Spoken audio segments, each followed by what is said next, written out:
ದುಂದುಕಾರಿಯ ಕಥೆಯ ಭಾಗ 2. ಭಾಗವತವನ್ನು ಸತ್ರಯಾಗದಲ್ಲಿ ಕೇಳಿಸಿಕೊಂಡದ್ದರಿಂದ ದುಂದುಕಾರಿಗೆ ಪರಮಪದ ಪ್ರಾಪ್ತಿಯಾಯಿತು. ಇನ್ನುಳಿದ ಎಲ್ಲರಿಗೂ ಮೋಕ್ಷ ದೊರೆಯಲಿಲ್ಲ. ಇದಕ್ಕೆ ಕಾರಣವೇನು ಎಂದು ಗೋಕರ್ಣನು ಭಗವಂತನ ಪಾರ್ಷದರಿಗೆ ಪ್ರಶ್ನಿಸಿದನು.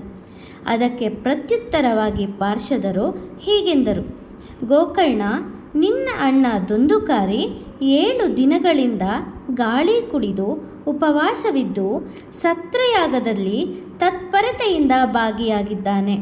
ಆದ್ದರಿಂದಲೇ ಅವನು ಮೋಕ್ಷಕ್ಕೆ ಅರ್ಹನು, ಮತ್ಯಾರಿಗೂ ಅದು ಲಭ್ಯವಾಗಲಿಲ್ಲ ಎಂದರು.